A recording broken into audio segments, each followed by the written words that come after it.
Well, good morning. I know that winter's only just begun, but I want you to think in your mind's eye, think on to summer. Imagine yourself on a beautiful beach holiday or sitting by the pool somewhere. And what kind of person are you like in the sunshine? Do you love it? Are you there soaking up the rays, loving getting a nice deep bronze tan? Or are you a bit more like me, somebody who loves the shade? For me, I sunburn so easily, I have to be careful standing in front of the microwave sometimes. Not literally, but I do have to bring a bottle of liquid shade everywhere I go, some sun cream to put on every bit of bare skin, make sure that I don't get sunburn. I love the shade. Shade is something really much more comfortable for me than the sunshine, but it's also something life-saving. If you've ever had heat stroke or just been in a really hot country and felt the relief of going into somewhere shady and cool, heat stroke can be fatal, and shade can be something that saves your life. Well, what about in your life? Day by day, what's your shade? The shade that keeps you from the heat of life and the difficulties of life. Where do you feel safe?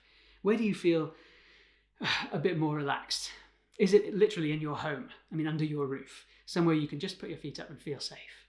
Maybe it's out shopping and just buying stuff and kind of making yourself, giving yourself experiences that you can enjoy. Or maybe it's out with a friend for coffee. Somebody that you just get on with really well and you love to pour your heart out to them. Maybe that's the place that you feel safe and shaded. Or maybe it's money. Maybe it's checking your mobile banking app and just making sure that you've got enough for this month, or just making sure that the savings are ticking along, growing nicely, just making sure that you're doing okay. Well, this psalm is all about shelter. Shelter from the dangers of life, restful shade from the heat of life. It ties together lots of the threads that we've been looking at. If you've been with us over the last few months, this psalm kind of pulls together lots of the different themes that we've been looking at in these ancient songs. And this one is about shade and shelter. You can see that right from the very beginning. This psalmist, this singer, this writer loves his shade. And what's his shade? God. Whoever dwells in the shelter of the Most High will rest in the shadow of the Almighty. God is the one who's his shelter. That's the first thing I want you to see, that our God is a shelter.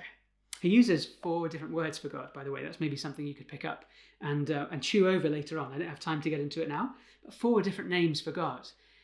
And each time God is his refuge, his shelter, something to keep him safe, his shadow. What kind of protection? What kind of safety? What kind of shelter is he? Well, he's a wall and a wing. Did you see that in verse 4? He'll cover you with his feathers, and under his wings you'll find refuge. His faithfulness will be your shield and your rampart. He's a wall. He's impregnable strength. He's bristling with shields and spears. Absolutely nothing is going to get through him. He is a place where you can take a break from the battle of life, where you can rest secure. Castles are like that, aren't they? They're solid and they're dependable. They're brilliant in a crisis, but they're also pretty cold and drafty. They're a lovely place for a Sunday afternoon walk, but you wouldn't want to live in Castell-Carrick-Kennen, at least not as it is at the moment. It's kind of safe. It's powerful, but it's not somewhere you would want to make your home. And the good news is that there is much more to God than pure power. He's not just a wall, but he's a wing that covers you with gentle, downy warmth, that draws you in, that touches you close to a beating heart. A heart that beats with love and affection, with patience and with comfort. This is our God. He's a wall and he's a wing. He's safety, and he's a safety who draws us close. Now just think about that wing for a moment. Wings are fragile, aren't they? So I read somebody this week who said this is a picture of a mother bird who shelters her young from burning heat or rain and cold only by bearing those things herself. So this God that we have, who's a wall and a wing, is a God whose comfort, whose protection is sacrificial. It's costly. It costs him something to wrap us up and keep us safe. This is what we're looking for, isn't it? Isn't this like the end of human exploring? A home where you could live safely, that's solid enough to keep out the wind and the rain and comfortable enough to put your feet up, to be where you belong, full of familiar smells and soft furnishings, warm fire and warm smiles. If you found a home like that, you would put a bid on it straight away, wouldn't you? And make it your place.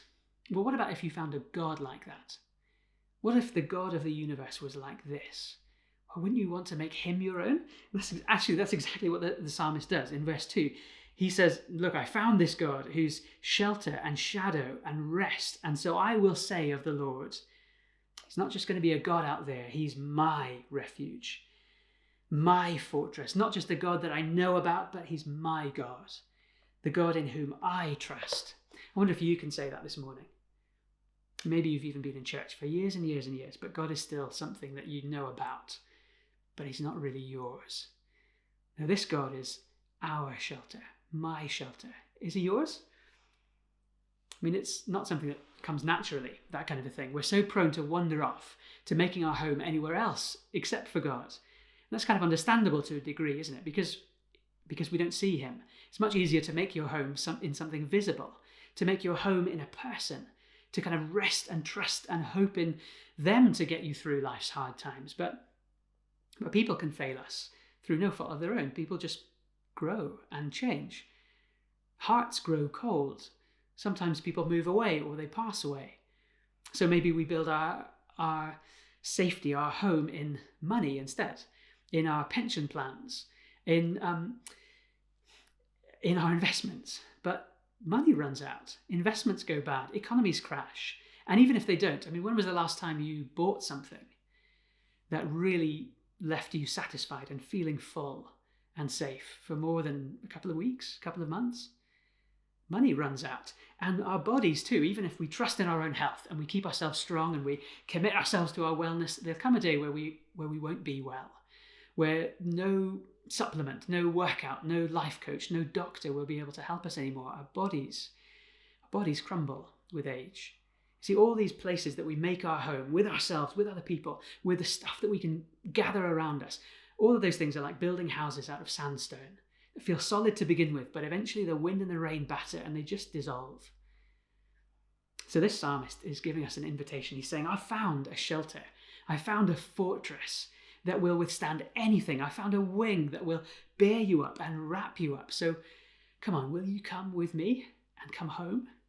That's what all the Psalms are inviting us to do. That's what this one is doing for us today. He's saying, will you take this God to be your refuge, your strength, your fortress, the one in whom you trust? By the way, that's something that we don't just do at the beginning, when we become Christians.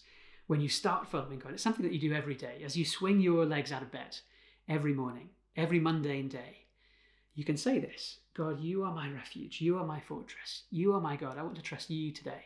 All of my hopes, I want to have them in your hands.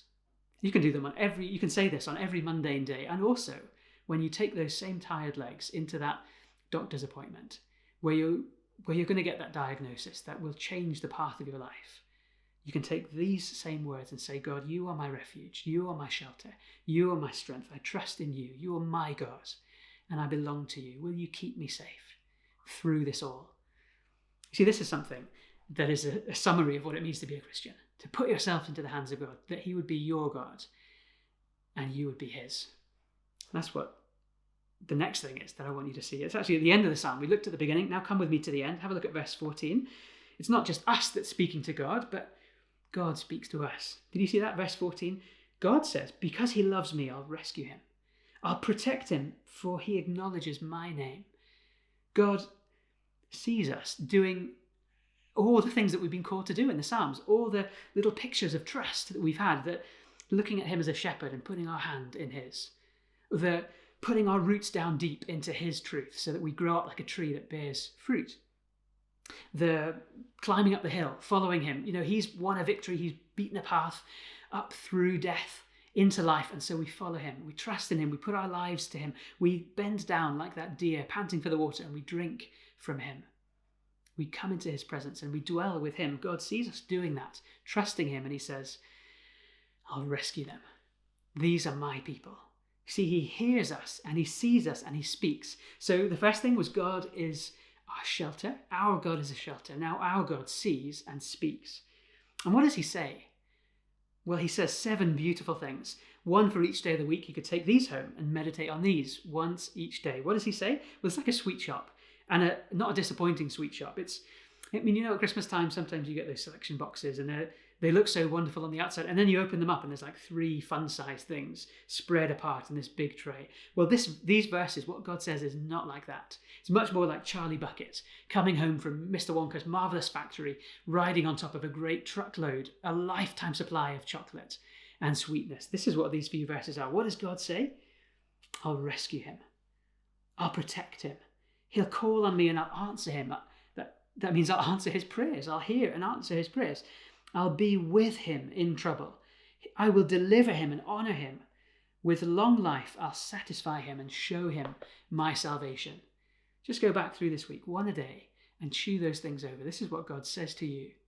As he sees you trusting him, this is what God gives to you. As you give yourself to him, he gives everything, all his self to you. See, God opens up a sweet shop for us to enjoy. I want you to go and enjoy that this week and see that God saves. That's our third thing. He shelters, he speaks, and he saves. This is all sandwiched in the middle. It's kind of working out all those 7 different things that God has given to us in lots of different kind of poetic, beautiful, really striking kind of ways. Did you hear them as we went through? He will deliver you from the snare of the fowler, the hunter, and from the deadly pestilence, the plague. That's in verse 3. Or verse 7, 1,000 may fall at your side, 10,000 at your right hand, but it won't overcome you. No evil shall befall you. No plague will come near your tent. No, on their hands, angels will bear you up, lest your foot strike against a stone. There's going to be spiritual help from the spiritual realms to get you through anything. And what do you make of those promises? What do you make of those things? They really are great fridge magnet fodder, aren't they? Like the kind of things that you could copy and paste into a beautiful picture and then post it on Instagram, and people would love it. They're really beautiful verses, great promises of God, and they're true promises. God does rescue in remarkable ways. There's loads of wonderful stories we could pick on through history, but a couple that I've come across recently. One is about a school for missionary children of men and women who've gone to work in Africa. There's a story about a school not too long ago who were really under pressure. There was a civil war in the country, all sorts of violence and horrible things happening. And one night, people around the world were woken up to pray for this school. And woken up to pray for them. And what was happening at that very moment was that armed men had encircled the school and were getting closer and closer and closer. The kids and the teachers had all huddled together in one classroom and could see out the window the lights of these armed men coming closer and closer to the school. And then they stopped. And then they didn't come any closer, all the way through the night, and then melted away in the morning. And sometime later, one of the teachers in the school tried to find out why the soldiers didn't come closer, and found somebody in town who could explain it, and said, well, they tried to come closer, but they reported that as soon as they got close to the school, there was just a ring of soldiers around the school. And the teacher said, well, what do you mean there weren't any soldiers? We didn't even have any weapons in the school. There weren't soldiers guarding us. Well, yeah, they were. They found a ring of soldiers dressed in white around the school. I mean, how do you explain that? There weren't any soldiers, so what had happened? Well, angels had come and rescued them. The kids, the teachers couldn't see them, but those soldiers could see, and they protected the children and the teachers in that school. That's God hearing the prayers of his people and sending angels to rescue. But then there's all sorts of other times where we prayed and God hasn't done that, where we've prayed and there haven't been an army of angels come to swoop in and rescue. Plenty of stories, not just in our lives, but in human history, where much worse things have happened. And so we can, with those things in mind, those kind of bad stories as well as the good stories, we read this psalm and begin to feel like it's a bit unreal, don't we? I mean, like, what on earth is going on? Is he just taking poetic license? Or is he blind to how the world can really be? Because we prayed and God didn't seem to answer. Bad stuff has happened in our lives when this psalm seems to say that it wouldn't. I mean, does Psalm 91 really mean to say that we won't ever catch any kind of plagues? I mean, does that mean that we're going to be that we're, as Christians, if we trust God enough, that we will be immune from the coronavirus? So, no need to have masks, no need to be cautious. Or does it mean that we'll never get any other disease, that we won't fall in battle, that we won't experience any kind of evil, that you won't hurt your feet on any stones? So next time you go rock pooling with your children or grandchildren, no need to wear shoes, no need to worry, because you won't strike your foot against a stone if you're a Christian. Obviously doesn't mean that, does it? But then it sort of does seem like it is saying that. Like it is some kind of good luck charm that says we're always going to be protected from every kind of sadness and suffering. Is that how we should read this psalm? No, it isn't. One writer puts it like this: one great caution against reading the psalm in that way is that this is the way Satan used it. That in the story of Jesus being tempted in the desert, you can read it in Matthew 4, one of the Gospels, one of the biographies of Jesus. There's this story of Satan appearing to Jesus and trying to throw him off his mission. And he quotes these verses. He takes him up to a high rooftop and he says, throw yourself down if you're really the Son of God, if God is really pleased with you. Throw yourself down because it's written, Psalm 91, he'll command his angels concerning you. That's verse 11. And on their hands they'll bear you up lest you strike your foot against a stone. That's verse 12. Satan quotes this to Jesus, essentially saying, look, true followers of Jesus, true followers of God will never suffer. And if they do, then either God's promises have failed or you've failed to follow him. That's what Satan says. And it's not just him. There's plenty of people who call themselves Christian teachers on our Christian TV channels who say the same thing, who say that the Christian life should be one of victory, of constant happiness and nothing ever going wrong for you. And that if it ever does, then it's your fault. You haven't had enough faith. You haven't prayed enough. You haven't claimed the promises hard enough. They're basically saying if you're suffering, it's your fault. Now, how cruel is that? Jesus never says that. The tragedy of that position is that it ends up accusing yourself. It ends up on you just getting sucked in to your own heart, accusing yourself or accusing God and walking away from him. It doesn't bring you closer to him. It moves you away. That's Satan's way of reading this psalm. So how can we avoid that? How else can we understand and read this? I mean, what is going on here? Well, look closely. Look at verse 15. We looked at it already. God promises to be with us in trouble. Or verse 5. You won't fear the terror of the night. There seems to be something going on in this psalm where God does rescue through trouble in such a way that it's as if it never came near you in the first place.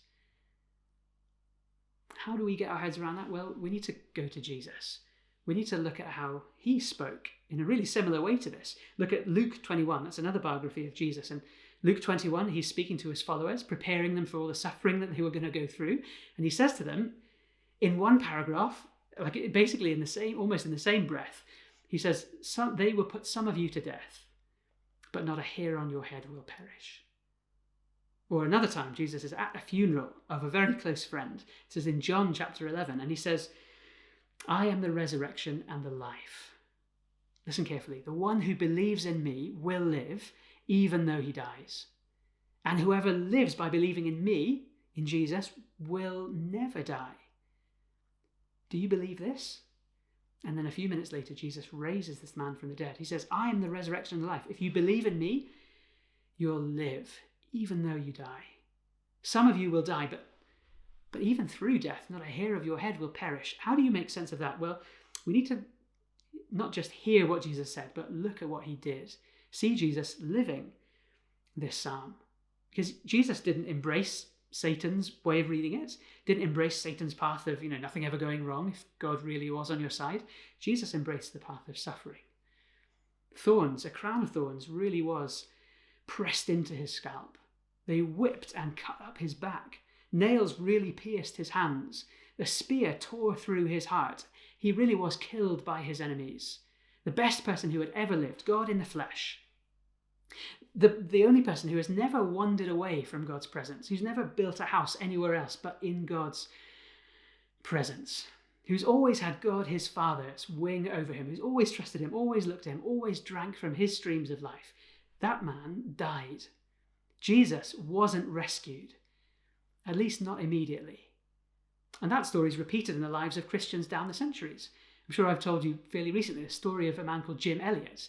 He's an American Christian. He traveled to Ecuador in the 1950s to share the good news with a tribe that were really isolated, far out in the jungle, a tribe that had killed lots of people who had come close to them. But Jim Elliot went with 4 of his friends to try and share the good news of Jesus with them, and they never came home. They found their bodies speared to death in the river. Do you know what his wife did? She wrote a book. After his death, she wrote a book and called that book Shadow of the Almighty. If that sounds familiar to you, Shadow of the Almighty, it's because it's a quote from verse 1. You might want to ask Elizabeth, his wife, why would you give that book about such a tragedy? Why would you give that book a title from a psalm that says that we're going to be rescued through and from all those things? Well, she says this. The world called that story, called what happened, a nightmare of tragedy. The world didn't recognize the truth of something Jim Elliot wrote in his diaries.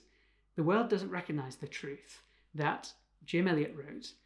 He is no fool who gives what he cannot keep to gain what he cannot lose.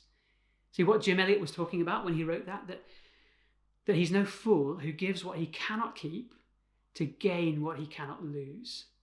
What did he mean by gaining something you can't lose? Well, he's talking about life beyond the grave. He's talking about something so solid, so resilient, life that is so certain that even death can't take it away from you. He's talking about the resurrection. You see, Jim Elliot's story doesn't end with his death. Your story will not end with your death, because Jesus' story didn't end with his death. 3 days later, Jesus rose again to new life. Jesus broke through death. Jesus was alive through death, and not a hair on his head had been harmed. At least not permanently. See, Jesus promises not just that happens to him, but Jesus promises that he won't be the only one to go through that. Jesus promises that he forged a path. When he broke through death and out the other side, he was forging a path through death so that you could follow him through death and into new life. See, this psalm looks forward to that day. Looks forward to that day when this new world will begin, when the whole world will be resurrected, where evil will be washed away once and for all, where it'll be trampled out, where Satan's head will be crushed, and that snake of evil will be nowhere to be found. And this lion of death that terrorizes everyone will be crushed and got rid of once and for all. That's in verse 12 and 13. That's what the psalm is looking forward to. Not just everyday suffering, but that final day when evil and wickedness and darkness and death is washed away once and for all. You see, if you're safe in Jesus, if you're safe in the stronghold of Jesus, if you're sheltered under the shadow of his wing, then there really is nothing to fear on that day. I mean, we really should fear, because that thing which is kind of understandable, where we make our homes away from God, is actually a really dark thing. To turn away from God and make our home anywhere that isn't our maker is something really wrong. Something that leads us to darkness and cold and death. Something that would mean we would need to be swept away when God swept away evil, because there's a line of evil, a streak of it that goes through every human heart. And so the only way we can be safe on that day, the only way we can be safe when God remakes the world, is if we're in him, in Jesus, in the stronghold, in this refuge, in the shelter under his wing. That's what Jesus was doing on the cross. He had his wing around us and was taking all of that on his own feathers, on himself, suffering the cost that it takes for us to be safe. For us to be safe as God sweeps evil away once and for all and promises new life. So, look, is God powerful enough to rescue you from whatever it is you're facing, from all the evils that we'll face in this world? Of course he is. And let's pray that he would. But let's not make that our ultimate home. You see, it's too small a thing for God. For a God that is this good, it's too small a thing just to try and improve our lives in this world for a while. God is in the business of remaking everything, of keeping us safe through everything. So Tim Keller puts it like this: the only things faithful people can lose in this world, in suffering, are things that are finally expendable. The real you, the one that God is creating, cannot be harmed. There's a later place in a book called Romans in the Bible that sums it up like this. And let's finish here. Where Paul says, one of Jesus' later followers, says, I consider that our present sufferings aren't worth comparing with the glory that will be revealed in us. Because we know that in all things God works for good, for the good of those who love him, who've been called according to his purpose. So what shall we say? Look, if God is for us, who can be against us? He who did not spare his own son, but gave him up for us all, will he not also, along with Jesus, graciously give us all things? No one. In all these things, we are more than conquerors through him who loved us. For I am convinced that neither death nor life, nor angels nor demons, nor trouble or hardship or persecution or famine or nakedness or danger or sword, nothing, neither the present nor the future, nor any powers, neither height nor depth, nor anything else in all creation will be able to separate us from the love of God that is in Christ Jesus, our Lord. So did you know that whoever dwells in the shelter of the Most High will rest in the shadow of the Almighty God?